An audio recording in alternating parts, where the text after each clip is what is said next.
Cumprimentando a todos que acompanham, que nos acompanham pelo aquiassintv.com, e a nossa sugestão para o FLEB foi exatamente de uma forma bastante rápida, mas concisa, falarmos um pouco sobre a importância das academias, e por isso o convite.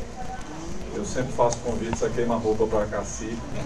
Em nome da amizade, ele não falha nenhum. Você já tem crédito, mas pode falhar algumas duas, Cacique. Então, essa nossa discussão que ficará gravada, e depois aproveitar para discutir, falar um pouco, aqui também com a presença de Geraldo Efigênia, representando a nossa Academia Potengiense de Letras e Artes, né, na APLA. As academias, elas se proliferaram, né, elas começaram a nascer, são academias que reúnem, no caso da Academia de Literatura de Cordel, dos literatos de Cordel, mas há academias regionais nascendo, academia de cidades, academias femininas, academias de toda espécie. E, em certo momento, a gente precisa refletir um pouco e colocar essa discussão que a sociedade também precisa ouvir, que as outras academias também precisam trabalhar, que é a discussão sobre o papel das academias dentro da sociedade. Porque, afinal, as academias não nasceram só para servirem ao ego, né, dos seus participantes, apesar disso ser legítimo, porque ninguém chega a uma academia de forma gratuita e fortuita, né? Se tem um trabalho realizado e tal, e aquele momento de se tornar um acadêmico é um momento muito especial. Mas eu acho que a sociedade, ela espera um pouco mais das academias. Então essa seria a discussão para fazermos aqui, o papel da academia na formulação dos planos municipais de leitura, né, e no desenvolvimento de políticas de leitura, ou de planos, de ações de leitura, coisas que já fazemos, né, de alguma forma fazemos, mas que a academia não faz como a sua principal atividade, ou com o seu objetivo, com os seus objetivos mais importantes. Ou seja, muitas academias até se perdem um pouco no glamour e na simples manifestação da cultura fechada, né, da cultura entre paredes de pessoas que chegaram a ocupar um posto acadêmico ou teriam de repente um currículo ou um conhecimento, né, ou uma formação. Então, eu gostaria de passar inicialmente aqui para Geraldo, depois para Cacique, para falar um pouco sobre esse papel das academias regionais, né, e das academias setoriais, ou seja, de todas as academias de letras, e muitas delas de letras e artes, na formação e no incentivo à leitura. Quero inicialmente começar com as damas. Obrigada. Boa tarde. Estou aqui com o meu presidente da Academia Potengiense de Letras e Artes, sediada na cidade de São Paulo, Potengi, e dizer que é um prazer imenso representar a nossa academia e falar um pouco, antes de entrar na temática propriamente dita, o que foi pensado na Academia Potengiense de Letras e Artes, a APLA, no sentido de sabemos que todas as academias de letras, elas têm brilho e borbulha em toda a sua pujança o humanismo, né? Revelando aspectos do sentido da vida, da significação de mundo. De todas as formas de artes, a literatura é a mais próxima do cotidiano das pessoas. Então, assim, quando sentamos para organizar a Academia Potengiense de Letras e Artes, se pensou em todos os aspectos. A arte, a literatura, o leitor, o poeta, o escritor, tudo aquilo que nasce dentro de uma academia. E depois a gente pensou também no sentido, como o próprio Luizinho falou, nas academias regionais, a local, a norte rio-grandense. Lá na nossa a gente pensou ser cunho regional. Por quê? Porque a gente abrangeu, no caso, toda a região Potengi. E ela nasceu forte, porque ela nasceu já partindo de uma necessidade que a própria cidade polo, que é São Paulo do Potengi, fazia sobressair. Era um cerne, um celeiro de leitores, porque lá já existia a Academia Juvenil de Letras e Artes, que funciona na Escola Estadual Maurício Freire, e que é um trabalho da idealizadora da Academia Potengiense de Letras e Artes, a qual a Luísa Azevedo é presidente, mas a professora Mariquinha, que já trazia no âmago do seu ser esse sentimento de fazer com que a cidade de São Paulo Potengi tivesse os leitores.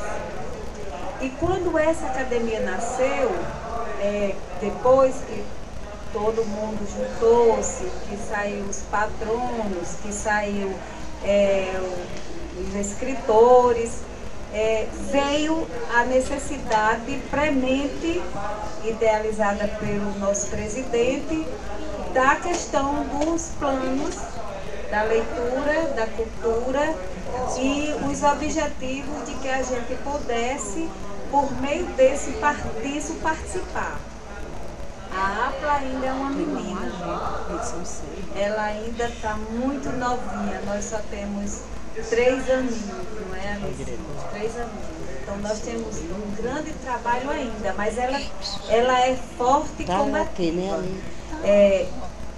A gente pode voltar um pouquinho para hoje, no século XXI. É grande o papel das academias, né, para impulsionar e avançar não só a literatura, mas a cultura também e a pluralidade desta. Então, a APLA, ela vem com esse desejo de fazer isso, né, a formação do leitor. Nós temos diversas atividades que sobrepuxam para que a gente possa fazer valer esse desejo de trazer jovens, adultos e a população da região do Potengi para que eles possam se tornar um adepto da leitura em toda a sua expressão da palavra. Falar de leitura, eu trouxe aqui algumas coisas de gosto pela leitura e de ser leitor. E aí eu me voltei à minha adolescência lá em Currais Novos, que eu fiquei conhecida como a adolescente que mais lia livro, porque toda semana eu ia lá na biblioteca pública, e quando eu vi a senadora falar aqui das bibliotecas, eu fiquei ali quase, se eu fosse bater palmas seria todo o tempo, porque eu era uma adepta forte da Biblioteca Municipal de Currais Novos, e chegou o ponto que a bibliotecária de lá dizia: não tem mais livro para você ler. Agora, também eu sou um caso atípico, eu sou filha de professora, é outra história. Mas eu me tornei professora.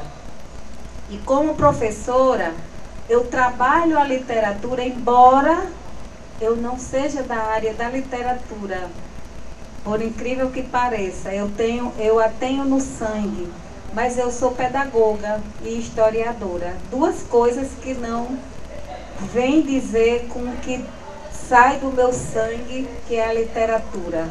Porque por meu pai ser um cordelista, eu trouxe na minha veia essa situação do cordel, né, Cassi? Cordel que mexe comigo, a literatura mexe comigo, e eu também me tornei alfabetizadora, e por meio da alfabetização eu consegui, e tenho hoje a primeira antologia literária infantil do RN, com 35 estudantes. Na época, em 2003, tinha 8 anos, hoje já são jovens de 20 anos, que em sua maioria se tornaram leitores e se tornaram poetas. E a gente teve a oportunidade, né, presidente, de ver o depoimento desses meninos falando sobre literatura, sobre leitura e sobre poesia. Mas eu também, enquanto professora de ensino superior, do curso de pedagogia, eu fico me preocupando com as minhas alunas que não gostam da leitura. Elas precisam ler os textos e churumingam, e eu tenho que estar sempre dizendo, fazendo a minha atividade: gente, ler é bom, ler é prazeroso, ler transforma. Aí hoje chego aqui e me deparo com o depoimento do rapaz que nos antecedeu, Milton, dizendo exatamente o que eu, enquanto coordenadora das letras na sala de aula, né, desse espaço de troca de saberes, digo todo dia aos meus alunos: a leitura transforma, a literatura é vida. Então, assim, quando a Luizinho falou sobre a questão do espaço da academia, eu até coloquei aqui também que nós temos muitas dificuldades nas academias, mas a academia, ela está com o papel de quem está lá já é um leitor. Ou seja, a academia, ela quando é formada, organizada, instituída, quem está como membro já é leitor, vai para lá porque já é um leitor. Agora, esse leitor que está na academia, ele precisa fazer com que outras pessoas se tornem o leitor. Não para ser um acadêmico, mas para ter o gosto de viajar, de navegar nos ares e no mundo da leitura. Porque a gente, quando lê, a gente se sente transformado. Embora eu acredite que Jesus Cristo também transforma. Quem transforma, é o propulsor disso. Mas a leitura e o conhecimento que dela provém transforma, muda a consciência. Paulo Freire deixa isso bem explicadinho, não é?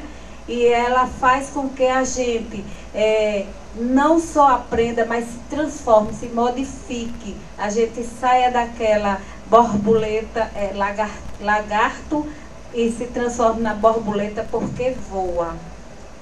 Na hora que a gente está dotado e do querer, porque isso também perpassa pelo querer.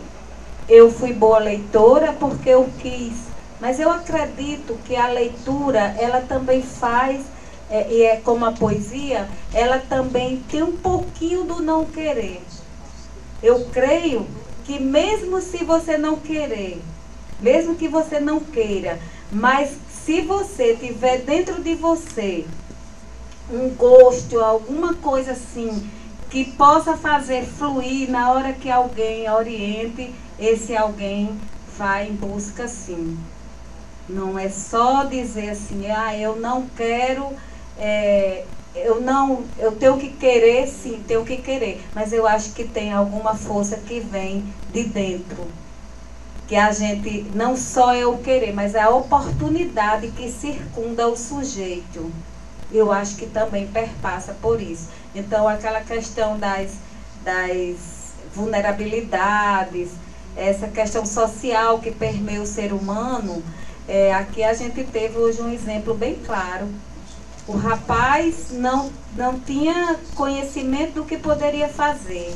Estava numa situação altamente vulnerável, né? E ele se descobriu um escritor, descobriu-se através da leitura e se transformou. Ou seja, ele queria, não, ele nem sabia que poderia fazer isso. Mas ele encontrou alguém que circundava ele e ajudou, e ele se descobriu, e hoje ele é o que é.